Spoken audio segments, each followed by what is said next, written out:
Excellent. Can't see the screen, just you, beautiful. Now you can see the screen as well. All right. Thank you so much for being here, everyone. Welcome to this second seminar organized by the Value in Health Economics Policy Network. I'm Francesco Paolucci. I'm professor of health economics and policy here at the University of Newcastle and also the University of Bologna in Italy. I will introduce, of course, the chair, who will then introduce the speaker. Now, before I do that, I'd like to mention a few things with respect to the topic of today. Today, we'll talk about regulatory capture. Tony will go through the issue, but basically, the idea behind this concept is to reflect on how really policy and policy making is subject to stakeholders and their influence to maximize the chances for outcomes in the healthcare sector to be fundamentally serving their purposes or utility functions in a sense. So economists for many years have developed this approach to understand and better, in fact, intervene to prevent things that can deteriorate to extreme conflicts of interests, corruption. Clearly here in Australia, we hear a lot about the usual blame game. Of course, the politicization, if you like, of common or merit or even public goods, and clearly healthcare, as you know, has been at the center of this for a number of years. Some have argued that, in fact, these types of problems are out in all sectors, including healthcare, and pretty much since its inception. Having said all that, I'm delighted to present Michael DiRienzo, who has been a great leader in our healthcare sector locally and at the state level for a number of years. He's been leading the New England local health districts, recognized by the community through a number of, in fact, awards, even by the business world a couple of years ago, Businessman of the Year. Clearly the performance of his tenure as a chief executive of New England speaks for itself. Not later than a couple of months ago, New England has been recognized to be once again performing in fact, the awards areas incredibly well in a lot of what really matters fundamentally to us, patients, citizens, and community members in terms of service delivery, and you name it. Clearly, Michael has had a long-standing contribution to the region, not only in the healthcare sector, but also more broadly through his work for BHP. Clearly that set of skill has been serving the healthcare sector quite uniquely, and I would say exceptionally well, given that, as you all know, the healthcare sector is typically dominated by a workforce, both in the management, but also, of course, in other operational areas that come from a disparity of backgrounds, but that do not have really any or very little exposure to what is needed to run such a complex business, which is business education and expertise, such as Michael clearly brought to the table. I'd like also to mention that Michael is a great contributor to the Newcastle Business School and the university more broadly, as he has been serving in council for the university and will be serving going forward. And he also is a professor of practice, contributing extensiously to the development of our Master in Health Economics and Management and Policy programs. here also in Singapore. So without further ado, I'd like to introduce Michael, well, to give him actually space to open today's seminar. Thank you so much for being there. Sorry, I forgot a very important thing. All of you, please, that have questions, because of this audio issue that we are experiencing, please use the Q&A, and I will sneak behind Tony without disturbing him to check that part or find a way to do that cleverly if Josefa helps me. And clearly, thank you, Josefa, for organizing this seminar today. Michael, please. Thank you, Francesco, and good morning, everybody. And again, apologies for the delay. Technology, unpredictable, and I think it's great to be here today and to introduce the topic, and more importantly, to introduce our guest speaker.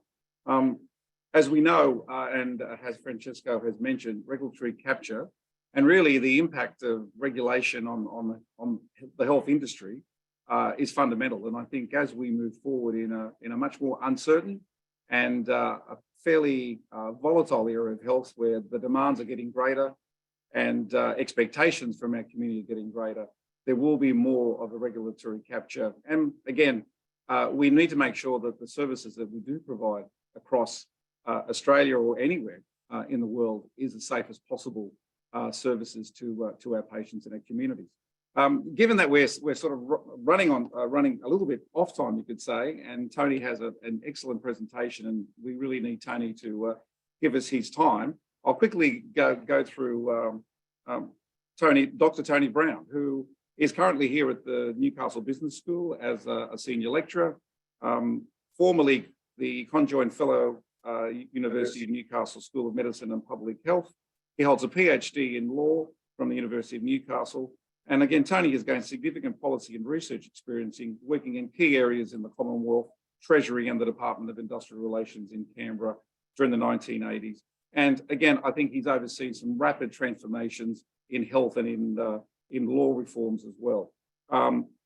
Look, I could go on forever for Tony, but he really has asked me to shorten this so that we can have plenty of time after the presentation for a good discussion. So without further ado, I'd like to welcome Dr. Tony Brown.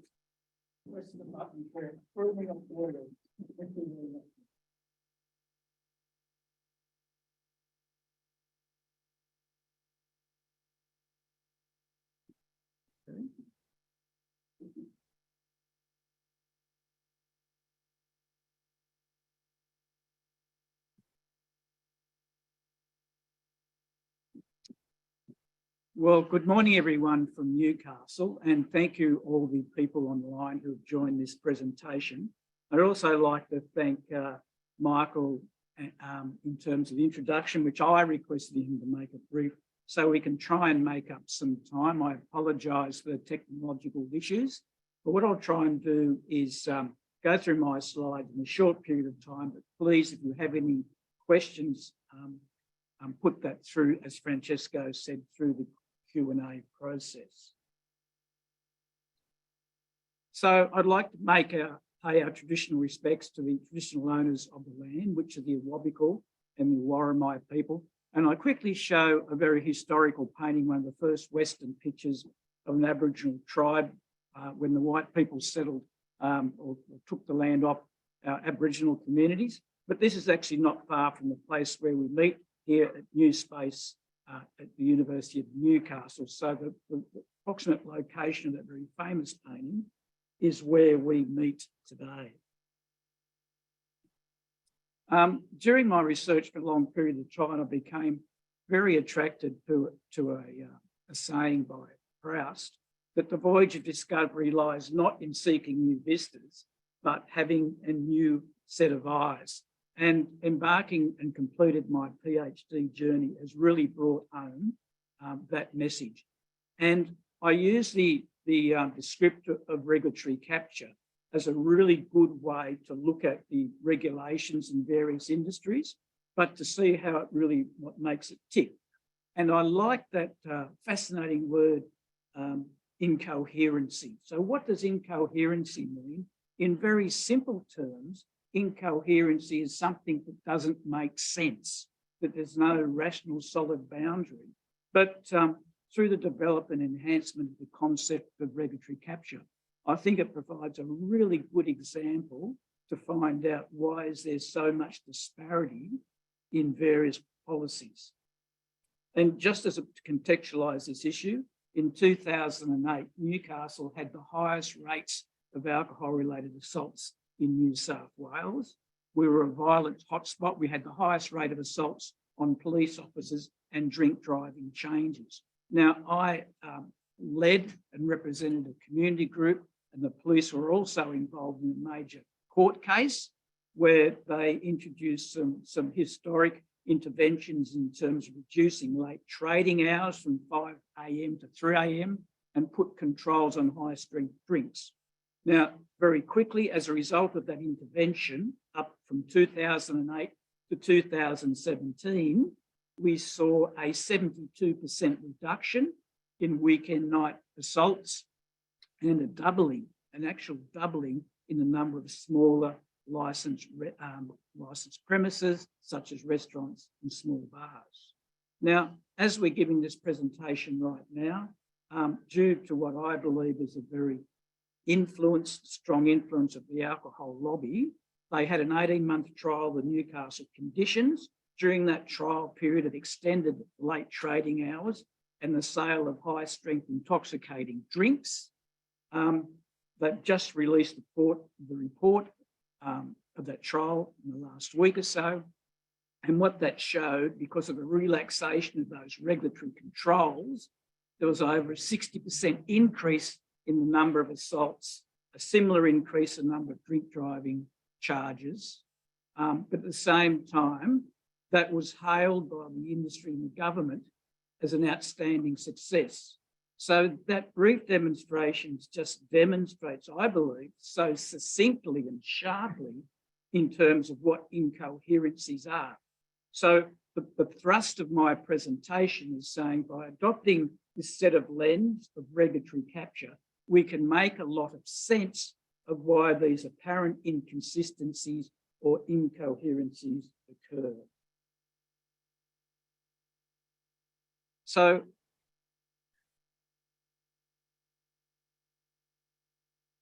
I've added at a very early stage what I've relied upon as a definition of regulatory capture.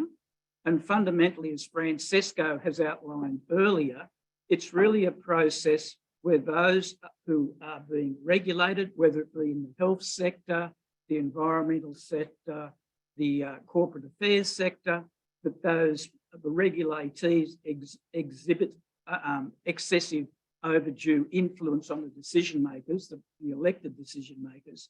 So instead of satisfying the public interest, which is a core concept in regulatory capture, they're satisfying their mutual interest between, in this case, the government, but also the industry.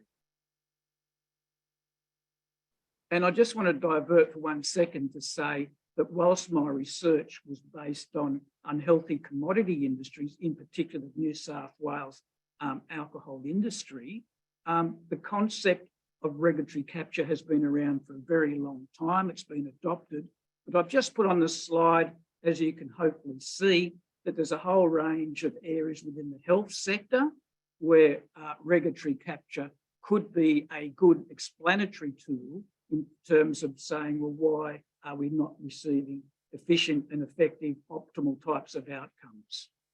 So I emphasise that point, that regulatory capture is just not about the alcohol and gambling lobby in New South Wales. It can be provided to a whole range of areas, just not unhealthy commodity industries, but things like the gun industry, of course, and so many.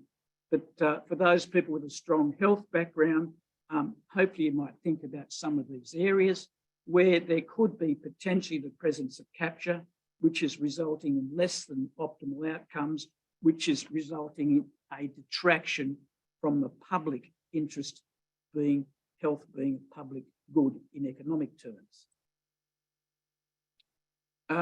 So a central feature of the regulatory tool of regulatory capture is addressing the public interest. And I believe that probably there's no one better exemplar of the public interest in how a state deals with public safety, public health and safety. If you go, back to Locke's perception, is a core feature of government. So I have on this slide a number of statistics showing you there's some really significant concerns in terms of sustaining public interest in the alcohol regulation space. And I'll just identify the first one for the sake of time. And we can see there that alcohol is attributed as the most significant single cause of death and disablement of males between 14 to 44 years in Australia. And the Auditor General in New South Wales in 2013 produced a report that the annual cost of policing alcohol was $50 million, or equivalent to $1,535 for each New South Wales household. And we also know that the alcohol and gambling industry are one of the biggest political donors in the country. So to me, a picture says 1,000 words, and to save some time, I've just used these two pictures to emphasise the importance of protecting the public interest. And this diagram picture on the left-hand side exhibits the horrible curse of alcohol-related domestic violence, and also the negativity we've seen, particularly in New South Wales, with over $4 billion a year by the New South Wales Crimes Commission identifying as illegal money laundering occurring in our licensed premises in New South Wales. So I just briefly want to inform you what my PhD's research questions were. And the first is, as a regulation of alcohol in New South Wales, when the latest act began in July 2008, been subject to regulatory or industry capture. And it goes on to say, what does capture look like? Where is it found? How does it work? How does it impact on the public interest? The second question is, what are the fundamental underpinning assumptions driving changes to alcohol laws in New South Wales? And the third question, which brings out the underlying methodology of my research, relying from a Danish scholar, Fleischberg, and I'm not pronouncing his name correctly, is who gains and who loses in the regulation of the retail supply of alcohol in New South Wales.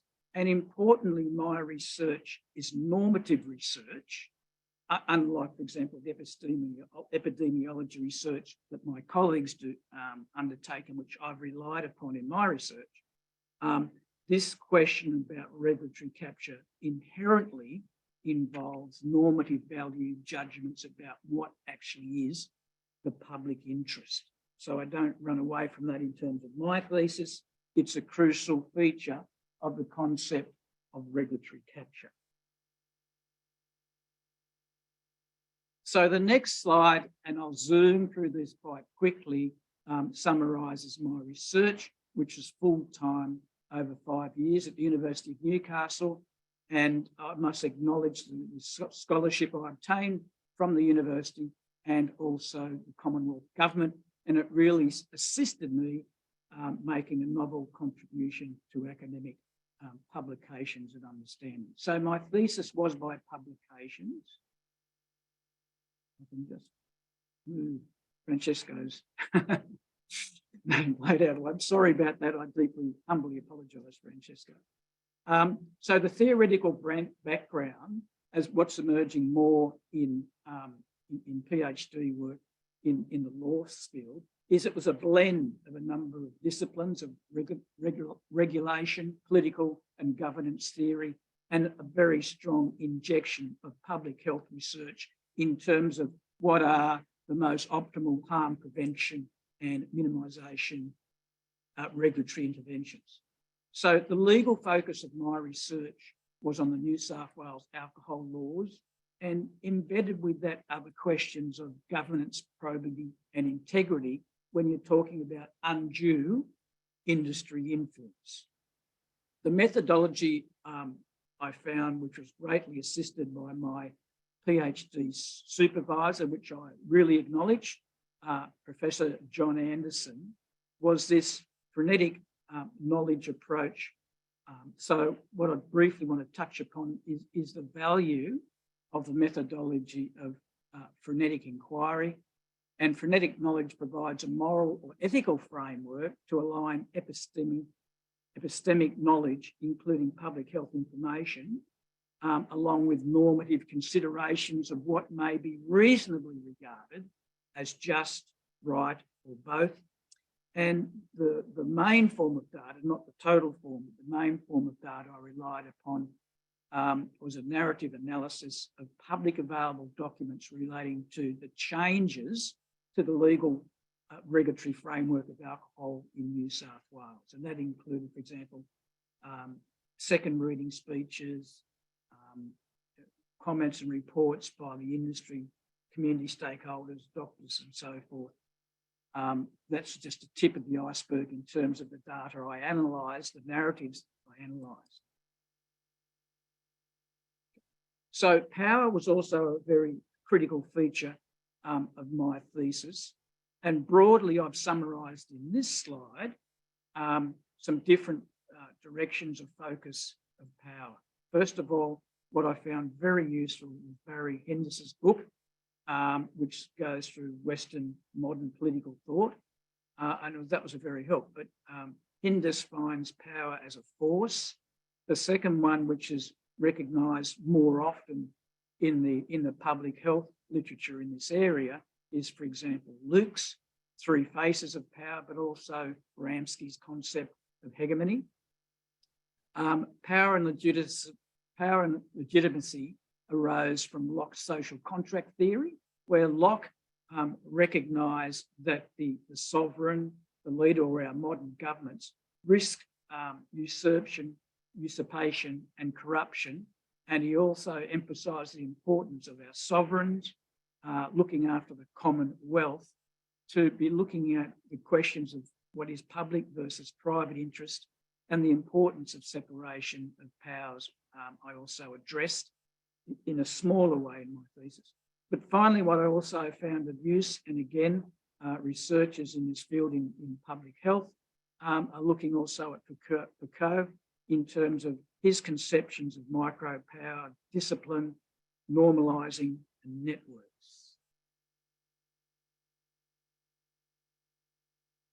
Francesco just keeps on popping up wherever I go. So I just want to spend a minute going through what the frenetic research methodology is. And it really commenced with Aristotle, who identified three intellectual virtues. The first was episteme, where the word epidemiology arises from, the technique, which is the arts and craft. But finally, as Fleischberg recognises, the final and arguably the most important virtue was phronesis, which has fallen out of common parlance these days. But the frenetic social inquiry involves a case-based, in-depth analysis applied to specific problems, which is sensitive to value choices and power relationships and directed to finding pragmatic solutions. And finally, power is, in the conceptualization I've primarily focused on, is about strategies and tactics, a dense and dynamic net of omnipresent relationships which are less visible. What is occurring on the backstage, the common, ordinary, and focusing, immersing yourself in the narrative, but also those little gems, those little nuggets that pop up where there's something different.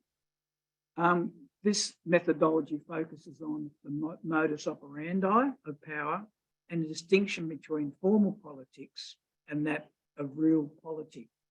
So immersed in this situation now in Newcastle, our fantastic home city, is this burning issue of this apparent incoherency where substantial increases in alcohol violence and other harms associated with a trial of weakened regulatory controls is proudly boasted as an outstanding success. So how do we, as researchers, try and reconcile this obvious inconsistency and, I would say, incoherency? So this methodology exemplified in my research, I think, provides an excellent tool to really understand what is the power base behind it. And of course, that power is really hidden. And that power also deals with, as the three faces of power identified by Luke's, is practical sense, who controls the agenda, who's allowed onto the playing field, and whose evidence do we accept and classify that as normal.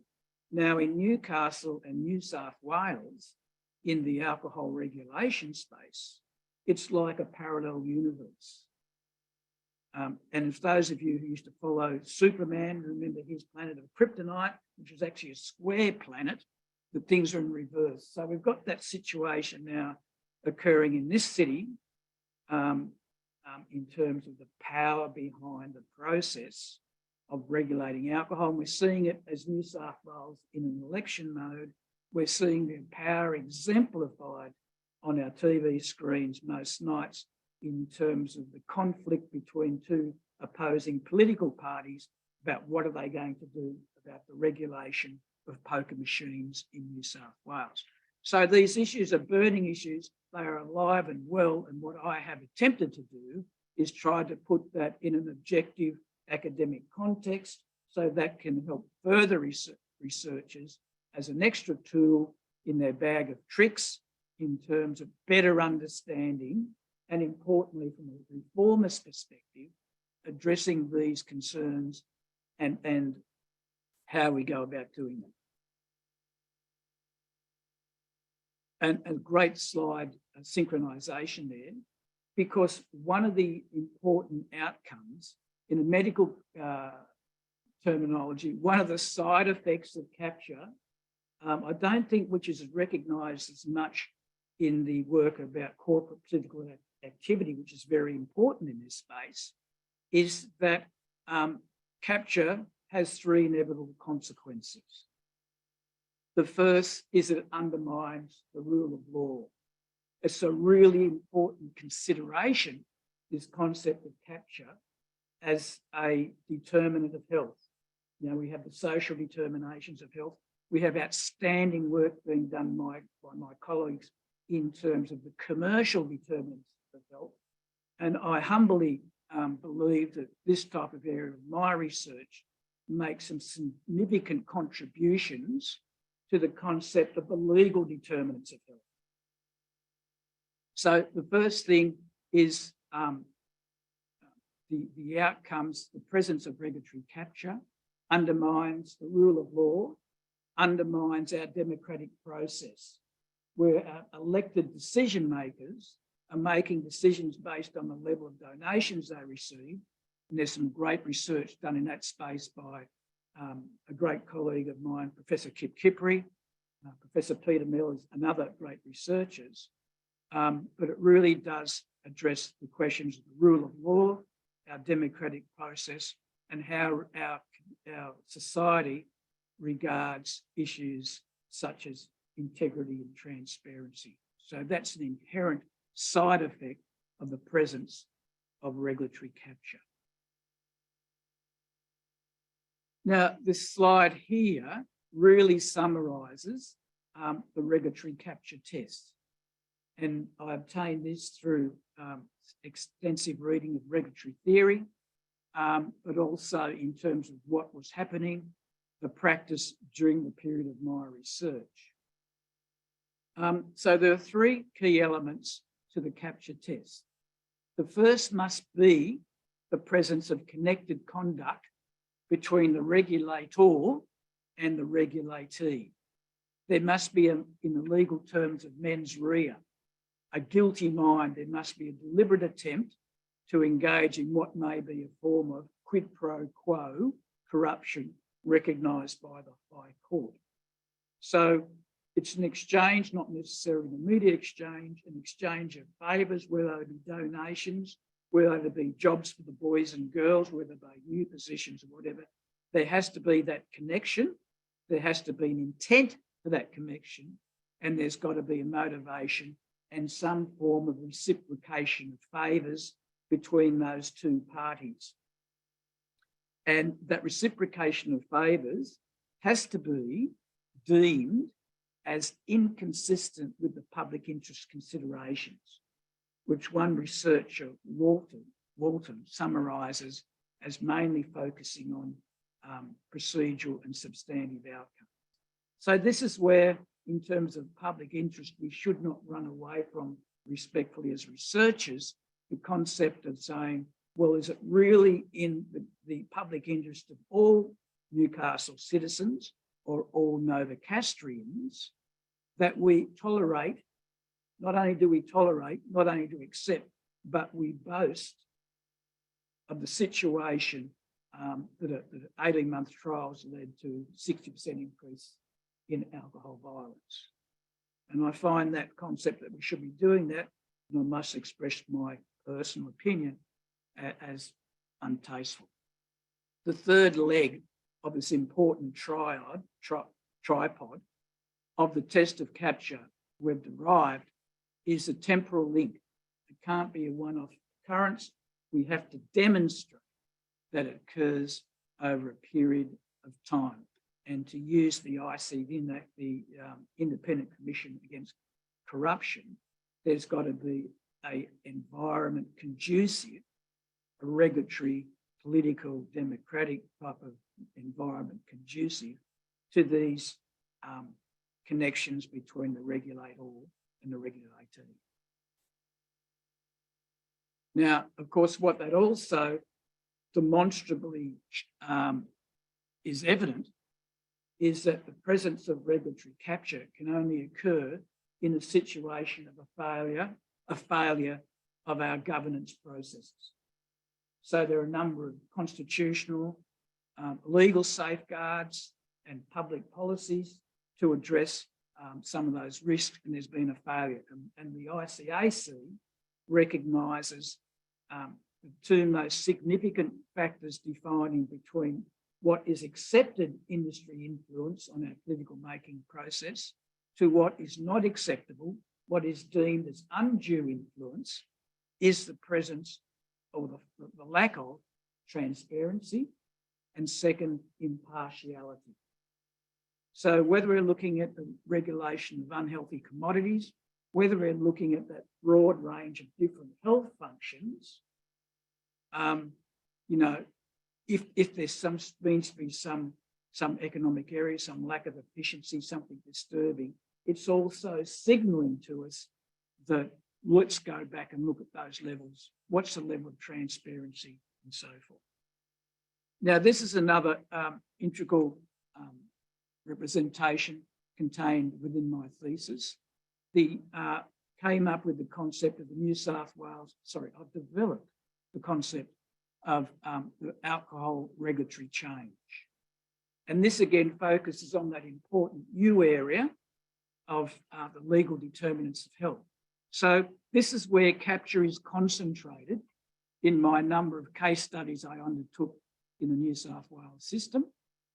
The statutory objectives of the Liquor Act, the social impact process, the level of community inclusiveness, outlet approval process, and significant work, which I think fills some big gaps, is the industry and compliance process. Compliance and enforcement, which is I think a gold mine in terms of further research to just how you can have the most effective interventions in the world in any public health sphere, but if those interventions are not effectively enforced, then that the advantages obtained with the epidemiological research going into those measures unfortunately can fall flat on their face. And for example, one case would be drink driving. New South Wales is leading the world in reducing alcohol-related driving harm incidents. But if we didn't have the police out there or we had voluntary controls on drink driving, you imagine what the outcomes would be. So statutory objectives in New South Wales, what's happened since 2008, is that they've bulked up the statutory objectives to add a number of commercial considerations. And when the authority who determines outcomes says that they make their decision after balancing interests in accordance with the statutory objectives of the Liquor Act, then that's whittled down the process because it's been stacked with a whole range of commercial driven outcomes, such as enhancing the nighttime economy and so forth. The second area of evidence, the social impact assessment, has really been mitigated, where the primary focus now is on quick and cheap decision-making processes. The Act, the New South Wales Liquor Act, has various sections where it gives the community, the public, the right to make objections against applications for liquor licences. A significant New South Wales law reform was it reduced that right from anybody in New South Wales to effectively only those residents living within 100 metres of a licensed premise had the right to make an appeal against an approval. And that goes on to the next area. And I'll focus on industry compliance and enforcement. Some of my published case studies, and also done in partnership with some colleagues, one or two of those, has really looked at the schemes, the disciplinary schemes against non-compliant industry members, and the sanctions have really been watered down.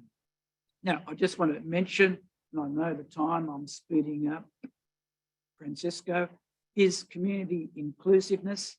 An important feature, an important of these so-called reforms, was the diminution of the public interest concept. The primary consideration now is not public interest, it's consumer convenience. So it's a fundamental reorientation in the legislation and law away from the public interest to customer convenience. And there's been some quite disturbing decisions where pedestrian crossing was dangerous, so they allowed an outlet, a bottle shop, on the other side of the street because it would enhance customer convenience because they wouldn't have to use a dangerous pedestrian crossing. That overruled submissions from the excellent health authorities and the police and the community, all opposing it because of the high levels of alcohol, domestic violence in that same suburb. The first case study, I'll just quickly summarise rather than reading the whole lot. There were major amendments to the New South Wales liquor legislation in 2015. The primary purpose of those reforms was to reduce regulatory burden and cutting red tape. So we see a very strong impetus from neoliberalism in the direction of New South Wales alcohol laws. I've talked about limited community input, and finally there was zero consultation with the public on these law reforms because it was deemed they only dealt with policy matters and the government shouldn't negotiate or shouldn't consult with the community on these more technical policy matters, despite the fact significantly reduced their capacity to be involved in the regulatory process. There's also a very significant increase in the approval rates following that legislation. So the second study is a really a good point about the dominant influence of the industry. We were able to obtain for the first time freedom of information material, and what that exposed was the department supported major reforms to the liquor promotion guidelines to reduce harms. That was overridden by the departmental secretary, and the FOI, freedom of information laws, showed that the largest, most powerful bottle shop in Australia were given the privilege to rewrite those guidelines line by line. And in that argument the industry submitted we have to think of alcohol as a normal consumer product, just like, quote, breakfast cereals and toilet paper. And I hope this is bringing home to the listeners to my presentation just how significant the legal determinants of health are in addressing harmful industries. Now, of course, the same concepts of regulatory capture can apply to the environmental industry and other industries, but this was the focus of my research because I think the regulation of alcohol was a great proxy for the public interest. The fundamental role of government is for the health and safety of its commonwealth. Okay. The third case study looked at in depth the enforcement and compliance process. And they added significant complexity to the process to deliver a sanction against a non-complying liquor outlet. And I mapped the process, and there were 19 opportunities from when the alleged offence occurred to a prosecution. There were 19 different opportunities of officers of different regulatory bodies to exercise their discretion to knock it back.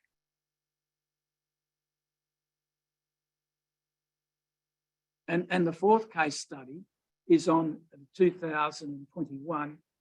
They introduced, again, under this neoliberal mantra, an integrated incentive and sanction scheme. Now, that, first of all, kind of didn't take into account the very strong regulatory theory that the most effective way to ensure a culture of corporate compliance was not the size of your big stick, which politicians regularly promote. We've got the toughest, well, actually they did. The governments of both persuasions went on the back foot, would say New South Wales has got the toughest alcohol laws in Australia. But an in-depth analysis of those allegations, come up as false. So the most effective measure what regulatory theory shows us in terms of ensuring compliance is not a big stick, it's the risk of being caught. Now, we understand, because the government will not release us the figures, that over a period of times of these so-called alcohol law reforms, the number of on-the-ground licensed inspectors has significantly reduced. So very much so, the chances of being detected and punished for a corporate organisation for a non-compliant process is getting less and less each time. And one of the most concerning areas has been the special treatment afforded the industry elites. And within the Alcohol Act, if there is a report of an alcohol-related assault or violent incidents on the premise, there are a number of considerations the police and the Independent Liquor Authority are required to take into account.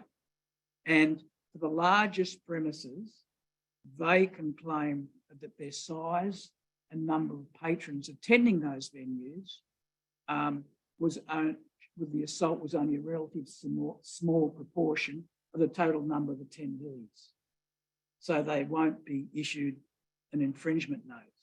The second one is the seriousness of the assault. So if it was only a minor assault, then you can claim that as a reason why you shouldn't suffer any penalty. But to me, the most egregious form of regulatory intervention favouring the industry was that allowed licensees to delegate the compliance requirement, the objective, the duty of compliance, down to their paid licensees. So if you're looking at a billionaire owner of a large number of pubs and clubs and other entertainment things in New South Wales, that person made detailed submissions to the law review process and they were accepted, so they were able to delegate that legal responsibility to another person. So the owners and controllers of the business were protected. Okay, so the key research findings, the capture is omnipresent in our alcohol regulatory system. There's a minimised risk of elites being detected. the commodification of the public interest to consumer convenience, and capture proliferates due to a failure in the governance processes. Okay. So those two slides I've just flicked through can be found on these two symbols here, but what they are is a narrative of the minister's praise for the alcohol lobby and an extract from where this elite in the industry was saying basically the financial institutions, we can't be penalised because we lose our loans from those. So that concludes my presentation. I really thank you for your indulgence and attendance. I apologise for technical problems, but now I'd really welcome your questions, your indulgence for the next 7 minutes. Thank you all.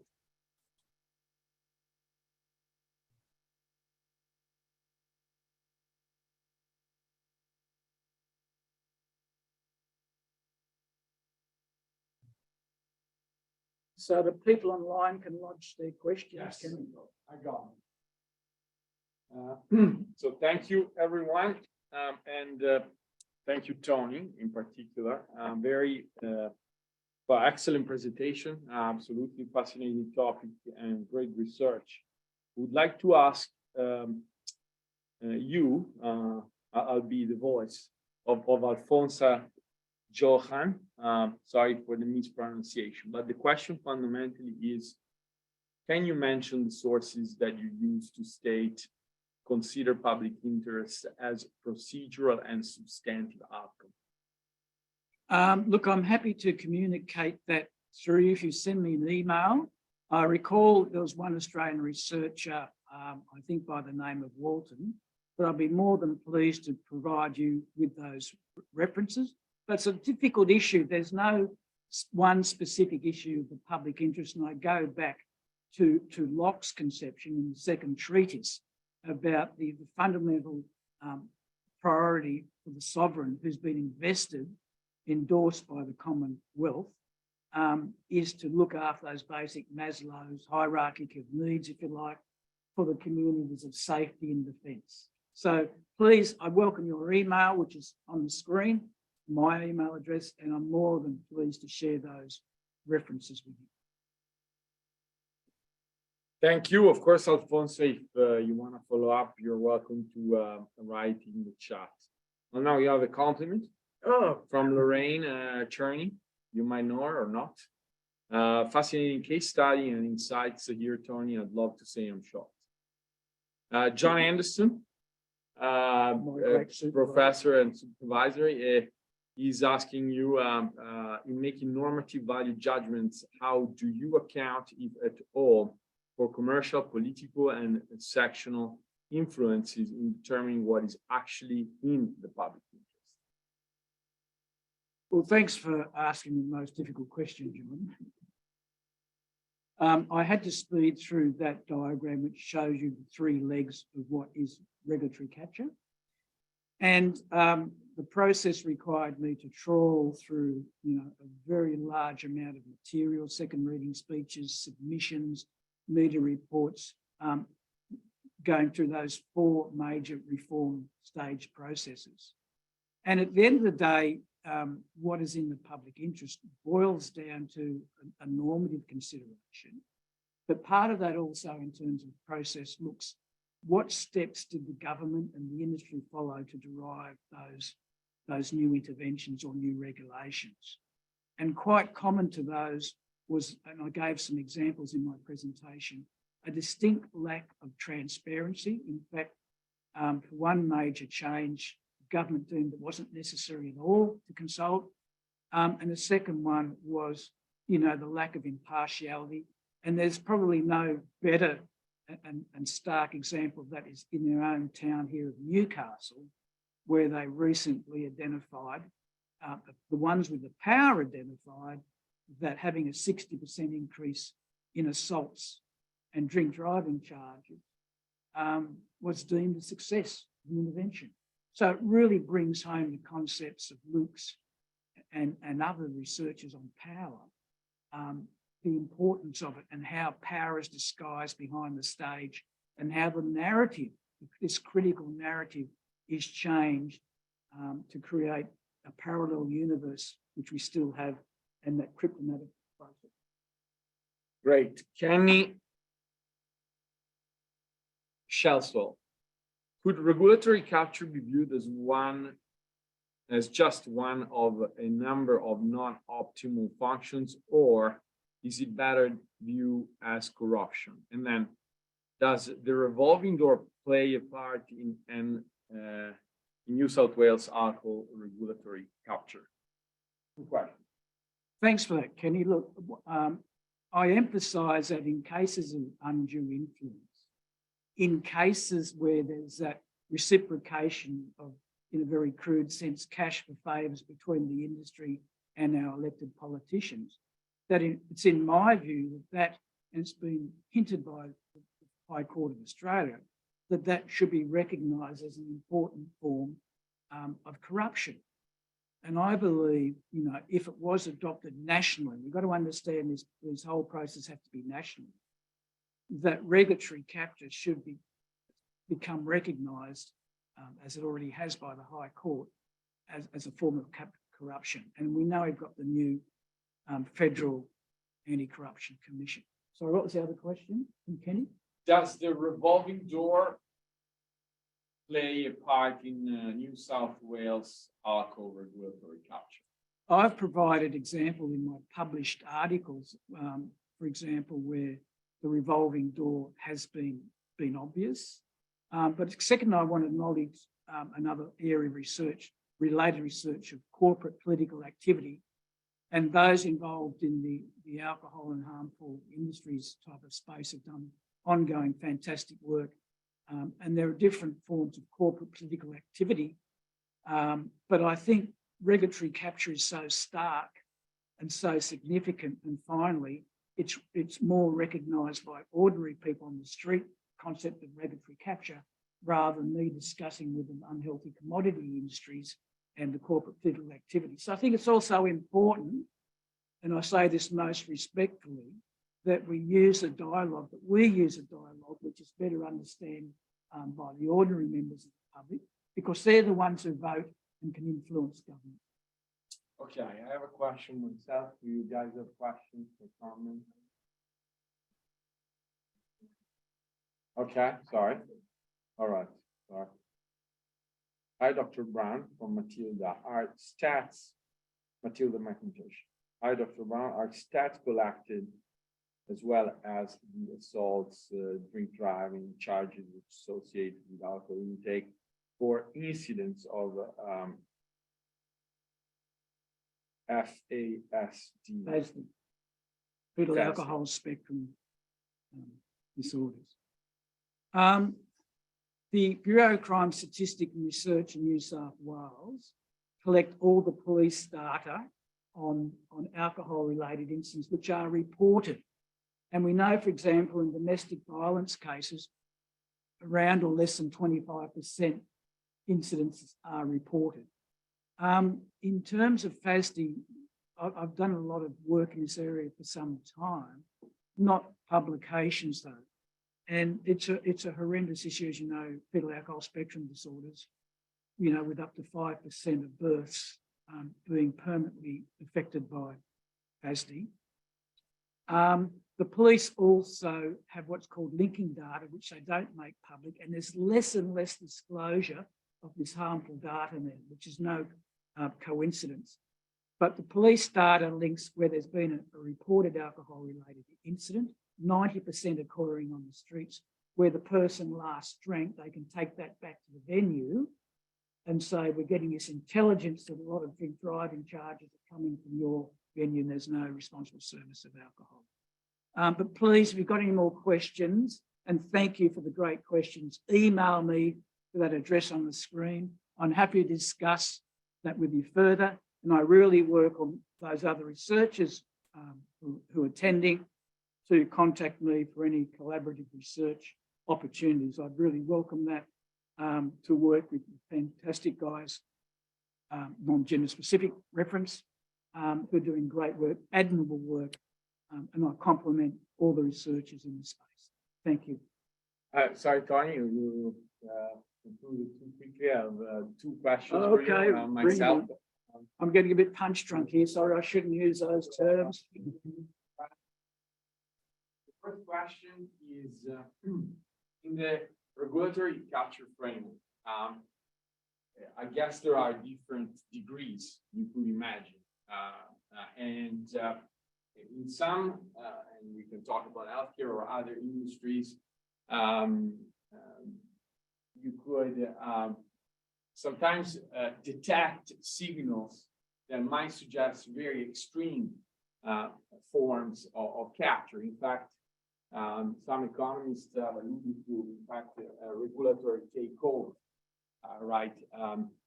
You can think of it, for example, where an excessive, almost abnormal level of market power is present. I'm alluding to more or less directly to well, I would call it probably self-evident power that, for example, suppliers of healthcare services or whatever group of health professionals or unions, or whether they're not unions in some countries, basically are also head of regulatory agencies.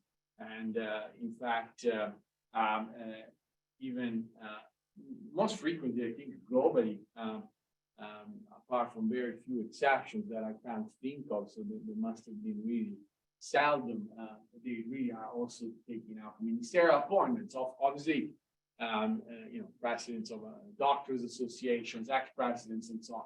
So clearly, that is a clear.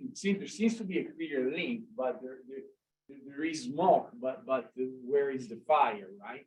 Because clearly, one could argue that who better than a doctor to be a minister or head of a regulatory agency looking for safety and quality. So, how would you comment on the ability of your framework, given that it makes very good point, to the extent that you have the regulation basically exercising its powers through policies and policy making of all kinds, just reflecting the utility function of one of the stakeholders rather than the societal sum or I get your point. Look, but it's very good because I was on my walk through Sydney Park down here this morning, a beautiful park across the road. I was thinking about, remember recently in Australia, the Royal Commission in the banking industry. And there were just horrible examples portrayed there in terms of still billing dead customers. And I thought, well, what's behind this all? Well, that surely is a case of regulatory capture. But what's been our community, our public response to the Royal Commission? Who's been prosecuted? No one. But I think going straight to your question, Francesco, and being short in terms of what I can say, the area of conflicts of interest scream at me. And you might find some of those good examples you've alluded to in terms of capture or jobs, rotating desks and so forth, is look at the conflicts of interest that emerging. We had in Newcastle the committee that approved the weakening in laws. There was a large number of pub owners on that committee. Fundamental conflict of interest, and they're going to directly profit from the extension and trading hours and serving uninhibited shots and bombs and other drinks to get you highly intoxicated. So I think that's one very useful tool. Carpenter and Moss, which I've relied upon in part to develop the definition of regulatory capture, recognises there are different stages, hard and soft and so forth. But it's a question, it's a good question. And, we really must focus on these, but we've got to have a body that isn't captured to start spreading that. And I noticed there was some really good research in regulatory capture done in the areas of cartels. And whether they be unions or non-unions or groups of doctors, I haven't got an opinion, I haven't done research on that. But clearly the model is applicable to it in terms of, is there some relationship between the person making the regulation and what's the conflict of interest? Okay, so let me just have a follow-up, very brief, because I think it's very important. So in economics, we have this thing called supply and use demand, right? Which is one way to say that, without assuming that the suppliers ever harm intentionally the patient, they also have ulterior motives, right? Is that the way in which you can empirically use an additional test to what you've done to really say if there is, in fact, some extra benefit, because the existence of conflict of interests is not enough to actually find fire to the smoke. Yeah, you can find the conflict, but what's the benefit that is derived? I guess it's part of the conflict. Is that the way to see, for example, to identify some metrics that could identify this kind of extra rank, extra benefits, and so on? Are those empirical? Yeah, I was about to say it's I used empirical data to show as a result of this law quote reforms. Again, the narrative is really important. It's nudging about how we describe things. That the approval rate for problematic alcohol outlets, the large ones, went up to nearly 100% approval rate. So it's a crucial function. Thank you for raising it. You need to rely on, and there'll be so many different statistics in the health sector you can rely upon. What's it called? Bed banking, delays, harms arising from medical instruments. There's a whole raft. It's in the slide I put up early in anticipation of your excellent question, Francesco, that I think there's numerous areas you can apply, but you need that hard empirical data rather than just concepts such as the public interest. You can translate that into hard data.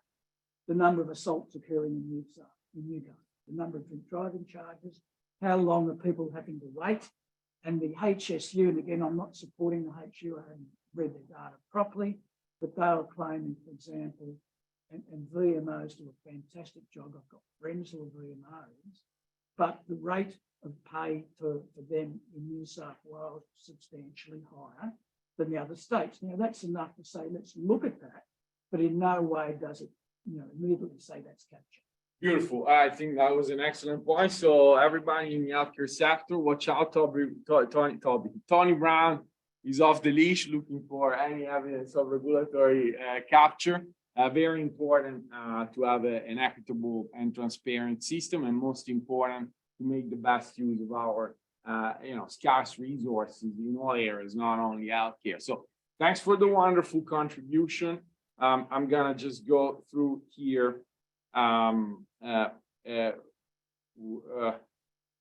can't read very long question. We're way over time. Anonymous attendee, I apologize. Anonymity typically doesn't really call for a vote. So is well phrased. It's very long. I will ask Tony to look at it, and if you can please write me an email so that we know who you are as well. It would be nice, and Tony then can answer you. Thank you, everybody. I would like to hear Michael as well. I hope you still see us to say goodbye and close up the meeting. Bye. Again, thank you, everybody, and thank you, Tony. As you can see from the questions and the comments, it was a very fascinating presentation. I've been sitting and reflecting in all my years in public service. I'm aware of the regulatory capture and the influence of industry, but look, I've now had to think about it, and I could probably sit down with you, Tony, in due course and give you plenty of examples where I think that there is a real issue around what is good in the public interest and what is clearly a conflict of interest.